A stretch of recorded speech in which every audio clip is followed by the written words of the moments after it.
If my wife gets mad at me, this is because we agreed on this, you and me. I'm trying it for you.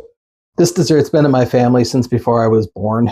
It was something that my mom was introduced to by a friend of hers whose mom gave it to her, or her aunt, or I don't know. My mom starts talking about these people that I don't know, and I just can't keep up. So it was somebody, it's a mystery, but ultimately they gave us something really wonderful. It's called Wisconsin Delight, and it's one of my favorite parts of Thanksgiving. And no, none of us are from Wisconsin. I don't even know anyone from Wisconsin. Do I? Well, this is my first year making it for my family, since it's my first year having my own family. My wife had a child this year. We had a child. We welcomed our child into our family this year, which is wonderful. Prior to that, it was just her and I, except for last Thanksgiving. I spent that one by myself. She went back to Colorado to go visit her family. I stayed home with the dog and kept him alive, and that's why I feel like I'm qualified to be a parental figure. I was able to keep a dog alive and still alive for at least 5 years, so that's pretty impressive in my opinion. Regardless, it's really kind of hit me that this is the thing that I'm most excited about for Thanksgiving is making this dish. And you really got to crush up that Butterfinger. I think Bart Simpson would probably be pissed, but that's okay. We don't need to tell him. It kind of feels like I'm passing the torch a little bit, or rather being passed the baton. The torch baton feels like I'm being passed the torch this year, and it's my job now to keep these old traditions alive. And for this one, a big part of it is angel food cake. Angel food cake is delicious. It's wonderful. It's sweet and a little bit sticky, and oh God, I just love angel food cake. But this is just one of those ingredients that you have to use for this. I mean, just break it apart into a bowl, figure out how big the pieces are going to be. I mean, this is perfect. You don't need to go small. You don't need to go too big. Just whatever you feel comfortable with. This reminds me of the 1950s. In the 1950s, I wasn't actually there for it. I just read about it. In the 1950s, when refrigeration was becoming more and more of a norm, we started seeing things like icebox cakes and delight type recipes entering the household, just because those cold sweets really felt very comforting. To me, this cold sweet is just more than comfort. It's more like a reminder of where my family has been. My mom, my brother, myself. I mean, it's one of those things that kind of stick with you regardless of how far you've come in life. And it's one of those flavors that you just think of from your childhood. And this is kind of what we've got going on here. So my name's Josh, and this is My Pioneering Life. And here we like to make sure that we are about sustainability in the kitchen as well as in the garden. We also like to make sure that we are processing all of our food, so that way we can make sure that it lasts as long as possible and we waste as little as possible. I don't think this is going to be big enough. Maybe this? We'll see. I remember that my mom always made this the day before Thanksgiving, just because I knew that she needed a break on Thanksgiving Day. She was definitely needed to make sure that this had plenty of time to cool off, and in a lot of cases, so did she, because we like to be kids and really raise a little bit of havoc, really raise a little Cain up in that house, and we were good at it. We were really good at it. I think it's going to take both bars because a lot of this chocolate stuck to the wrapper. Man, I didn't think Butterfinger chocolate would stick to the wrapper that bad. Regardless, we're just going to use the other one as well. Nothing else. It's just going to make it a little bit more Butterfingery. So let's break this bad boy up. I don't need it to be as crunched up as the last one.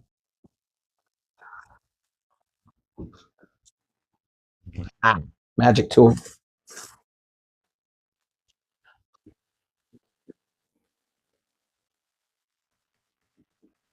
There we go. That's better.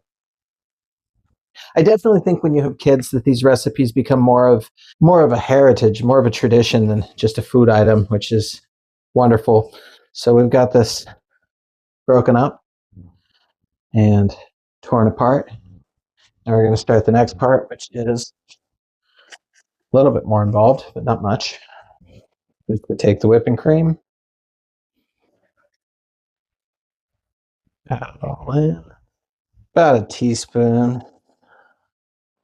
I don't measure, but about a teaspoon of vanilla. And my mom always used sugar for this.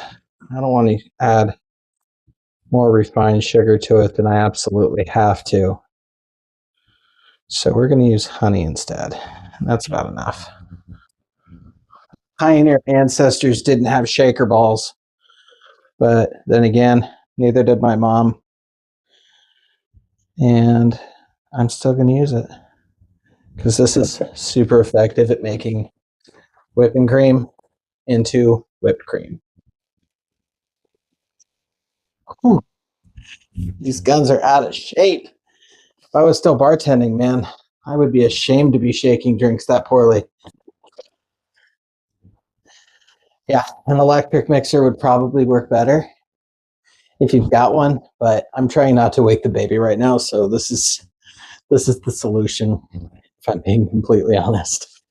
Not because this is how a pioneer would do it, not because my mom would do it that way, but I just don't want to wake that guy up. He's been up all day, and he needs some rest, like badly.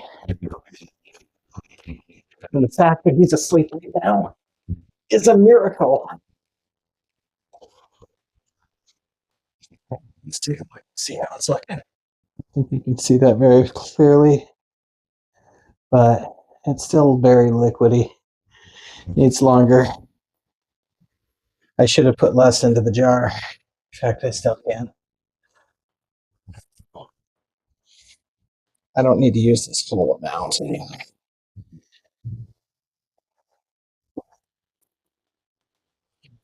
What's one family recipe that's become a tradition in your family that you're trying to keep alive this year?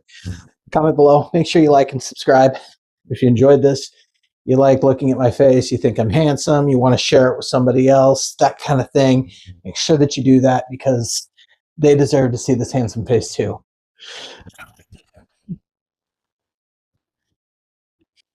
Okay, it's starting to thicken up. That is thickening up nicely. Yes.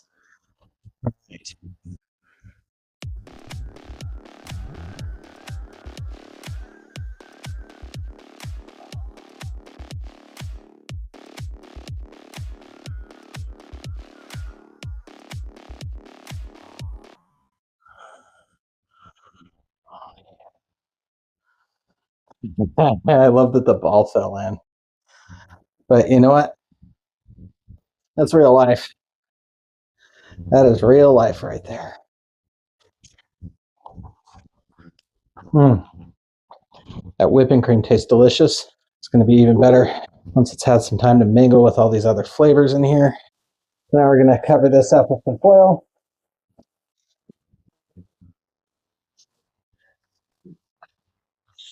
And put this in the fridge for a few hours to chill.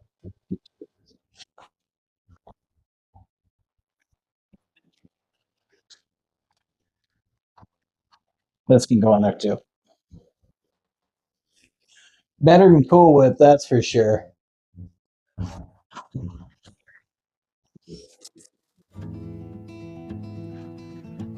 I just can't wait to open this up and see how it tastes. I'm super excited. Come on. So this has been in the refrigerator for about 12 hours at this point. Long enough that it is solidified in all the best ways. Look at those hills. It looks like you want to go snowboarding or skiing on that bad boy. Now, there's no clean way to do this. I am so excited about this. You have no idea. Like the chocolate and the wafers and the angel food cake and all that wonderful creamy deliciousness. It's going to be wonderful.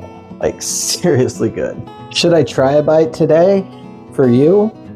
Or should I wait until tomorrow and enjoy it with my wife? I'm doing this for you. This is not for me, this is for you. I'm trying this because you want me to taste it, because you're curious how delicious it is. So if my wife gets mad at me, this is because we agreed on this, you and me. I'm trying it for you. All right, she won't get mad. A little bit of that Butterfinger on there and some of the cake.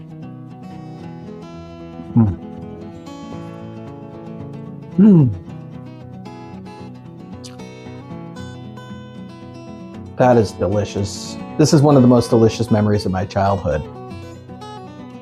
Absolutely. One of the best things that I've ever had as a kid. And still holds up as an adult. And if you really enjoy videos like this, make sure that you hit like and subscribe so that way you are notified when I release another episode.